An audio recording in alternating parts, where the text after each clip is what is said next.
What? Okay, guys. All right. Okay, all right. I'm going to try to be nice. I'm going to try to get through this. I'm going to try to get through this, and I'm going to try to be nice. So last night was the Hell in a Cell pay-per-view for WWE. You know, after the greatest week of wrestling in a long time, if not the greatest, one of the most important weeks of wrestling, because it launched the Wednesday Night Wars. You're at war with another company right now, so you can't afford to make any mistakes. You cannot, especially at this phase. Especially with the one character that is literally saving your company because it's the greatest thing in wrestling. Okay. Try to be nice. Try to be calm. So, last night, welcome to Woos and What's, guys, where I give everything that I like a woo and everything that I didn't like a what. Okay? Hell in a Cell. When we get to the pay-per-view. Now, I don't follow that. I'm not always on WWE's Twitter and stuff, so I don't. When we get to the pay-per-view, there's only 4 matches announced. I'm like, oh man, they did it. They got all the way up here, and there's only 4 matches announced. This means we're gonna get 4 matches of great quality. I'm so excited. This is new. This is different. They're not featuring the WWE title on this one. I mean, I like it. So the night starts off, Hell in a Cell. I didn't watch the pre-show. Big mistake. Hell in a Cell. Becky versus Sasha. Now this match was awesome. Woo! Give it a woo. All right. A lot of inventive spots. It was, just brutal. This match deserved the stipulation of Hell in a Cell. They had a rivalry that built to this moment.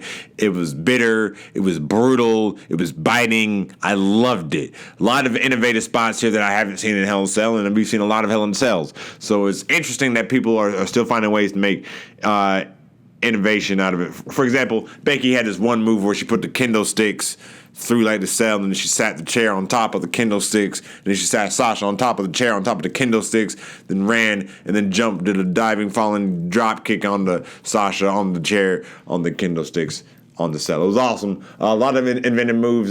Match ended where a bunch of chairs were thrown into the ring by Sasha. Becky reversed it. And ended up hitting her with a disarmer, made her tap out. Becky won the match clean. Sasha's walking out. She's upset. She's crying. I dig it. I dig mainly because it was because it was a good match, a great match actually, and after the rest of the pay-per-view, I have to really appreciate how good this match was because it started off with such a high note. Next up, we're gonna have it's Luke Harper and Eric Rowan versus Roman Reigns and Daniel Bryan in a tornado tag match. I forgot even this existed. You know, we haven't seen these. It's awesome. Tornado tag match where they're just out the whole time. So it's 2-on-2, no tagging. They're both just fighting. So this is guaranteed to be awesome. This was exactly what it needed to be. This is exactly what you expect to see with Eric Rowan and Luke Harper versus Roman Reigns and Daniel Bryan. Really hard-hitting match. A lot of innovative spots. A lot of people going through tables. A lot of spears. A lot of big boots to faces. A lot of hammer claw, choke slams, or whatever they call it. I dug the whole match. It was what I wanted. And surprise, we'll give it a woo because this needs a woo. But the only thing I have to say is Luke Harper just made his big comeback. This is the first time that the Bludgeon Brothers have reteamed and they lost the match pretty cleanly. I don't know what's up. What up with that? So yeah, there you go. Okay. So I'm thinking, okay, wow, those 2 matches over. We got 2 matches left. We have Bayley and Charlotte, and we have Seth and The Fiend. So next up, Ali versus Orton. And I'm like, what?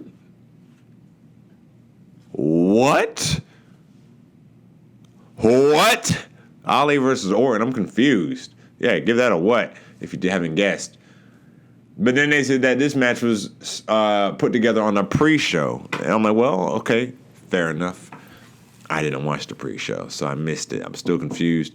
It was an okay match. Only cool thing that happened was Ali escaped an RKO fancily. He did like a handstand out of it. It was cool. That's about it. They don't know why this happened. What?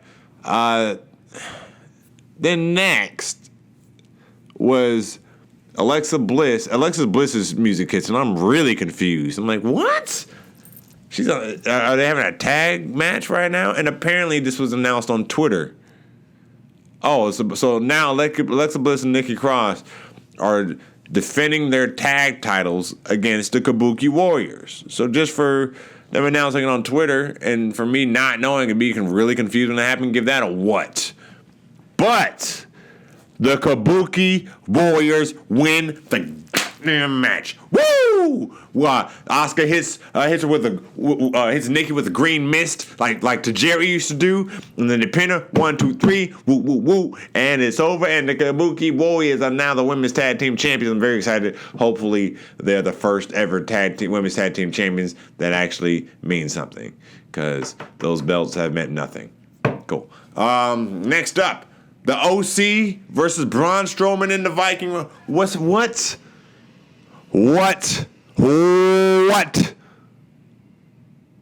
Guys, what? Why was there no matches built up for this pay-per-view? Why did this not happen on Raw? What did this happen at all? Why is Braun Strowman hanging out with I thought, what the heck? I don't get it. It doesn't make any sense. They did an okay job. They did a decent match, but who cares? What? Not happy about that. Then are you ready for this? Now I'm like, okay, now after Ali and Orton, after Alexa Bliss and Nikki Cross and whatever, now we can get back to regularly scheduled programming. No. King Corbin versus Chad Gable. What? We've seen this match like 8 times. It was a good match, but we've seen it already. The only difference in this one was Chad Gable won. He got a roll up, and they're starting to call him Shorty Gable, which is going to be Shorty G, which we knew as soon as we saw that they attained the copyrights for or patent for the Shorty G. It's stupid. Whatever. What? Why did this happen? This could have happened on Raw. I feel like they took matches that were scheduled for Raw and put them on the pay-per-view last night. Anyway, Chad Gable wins that match. And now for some reason he likes being called Shorty. This pay-per-view, guys. Next match, Bayley versus Charlotte. Give it a woo! I love this match, man. What? Because Charlotte won. She deserved to win. She should have won last pay-per-view at Clash of Champions when I was there in attendance in her hometown.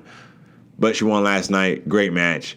Bayley kind of did the whole crying thing the same way Sasha did. I wonder if Sasha and Bayley both did like the whole crying thing. I wonder if they're gonna snap. That'd be interesting. If they snap and go crazy and become manic, that'd be awesome. So there you go. Charlotte wins, and she's your 10-time women's champion. Awesome job, Charlotte Flair. And here we go.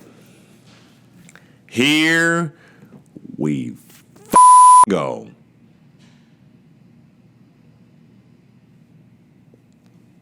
The Fiend versus Seth Rollins.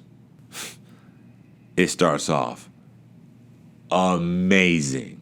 Awesome. Seth Rollins goes out there as he's supposed to.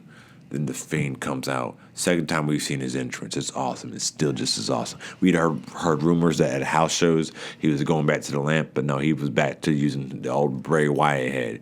It was awesome. His entrance is amazing. Best entrance in the company right now. He comes out there.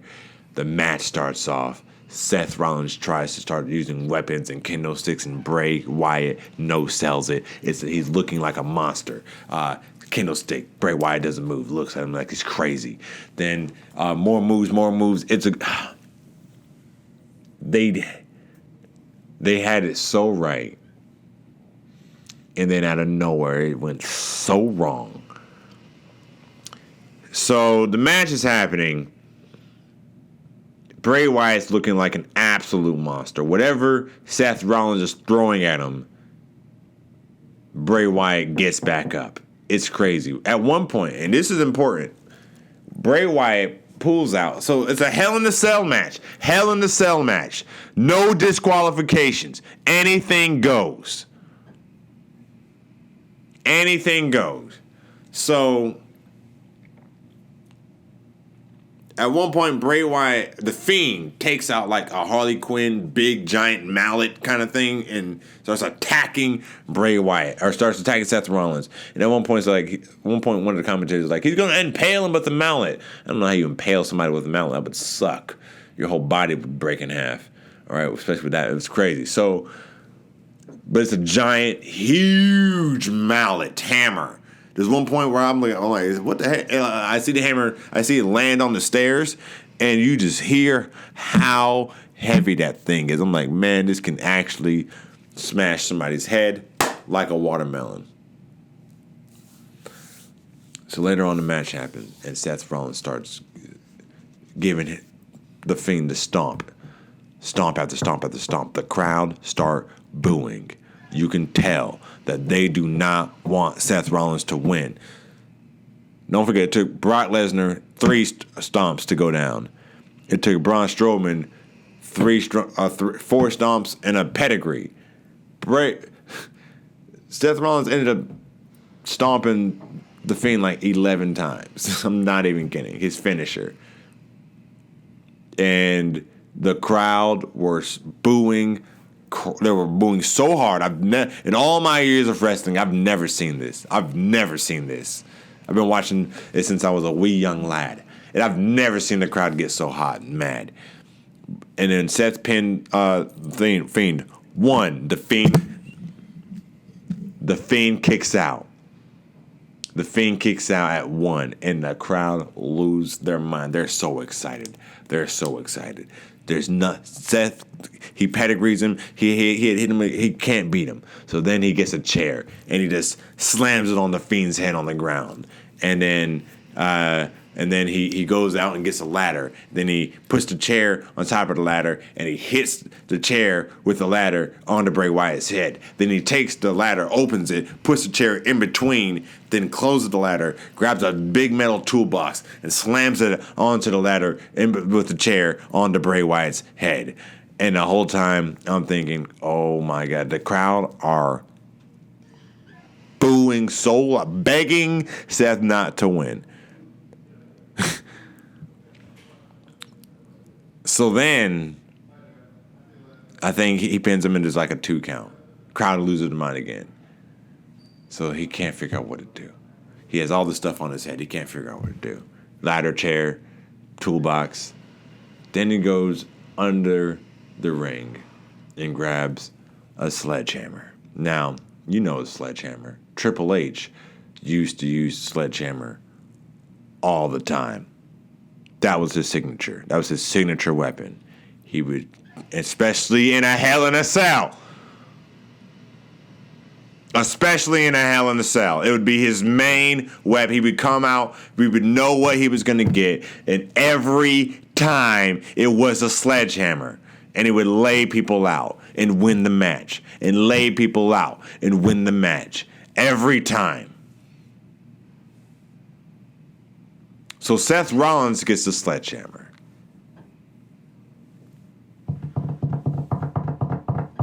How did they mess this up?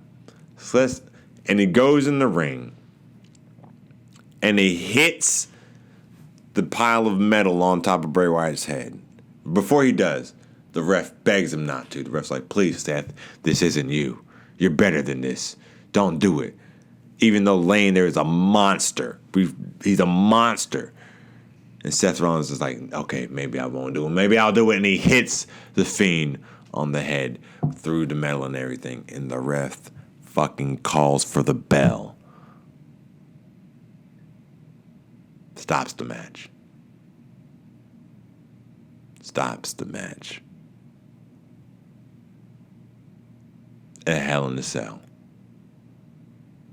Stops it. He stopped it. He stopped the match. Did you hear me? He stopped it.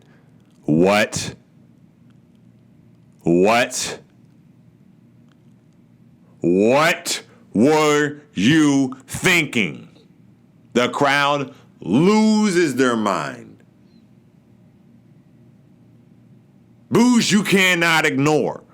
I couldn't believe what I was watching.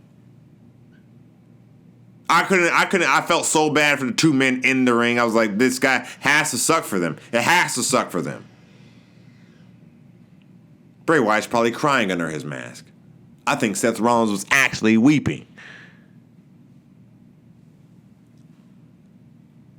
Because imagine being in the ring, hearing the whole crowd booing. Like, literally, I'm willing to bet at least $20 for real that every person in the audience, literally every person was booing. That's how loud it was. I can't believe it. Calls off the match, and then the people come to put the Fiend on a stretcher. Do you put Jason do the medics come for Jason Voorhees when he's hurt? Do the medics come for Freddy Krueger? Do they give him mouth to mouth and they think he's been shot? I can't believe this.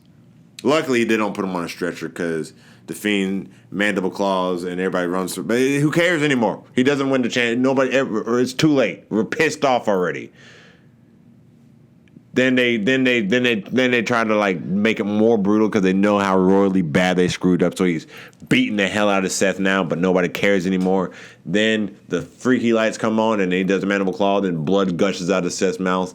But it's like now it's just pathetic. Now it's just pathetic. What are you? Shut up. There are audible AEW chants in the audience. Loud. AEW, AEW. There are "We want refund" chants in the audience. Restart the match. How did you mess this up? The one thing you guys had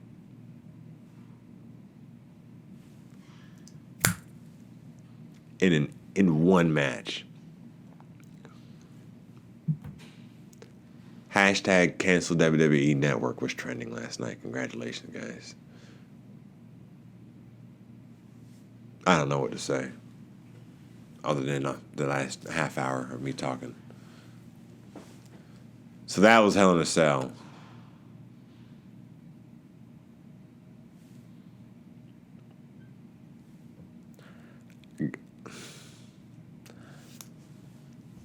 I don't know what to say. I don't know what to say, guys. I don't know what to say. Raw's tonight. I almost want to say who gives a damn. Seth Rollins, if he dare steps foot, he's going to get booed so badly. He's supposed to be dead. Even though we were mad and I was not looking at the screen. We saw him die last night. The blood came out of his mouth. He should be dead. Kill Seth Rollins. Kill him. He was one of my favorite wrestlers at one point. Kill him. Kill him. We don't need him anymore. He needs to come back. Whatever, guys. Watch AEW Dynamite Wednesday night, guys. I'm over it, guys. Clement Jones here from ScrewUp TV. That's the who's and the what's for whatever the heck that was in the cell last night. Why don't you guys put down your comments of what you guys thought and how mad you guys are about that catastrophe last night. Subscribe to us. Unsubscribe to them. We don't cost money. Yeah, that's all I have, guys. Until next time. Maybe. All right. I am out of here.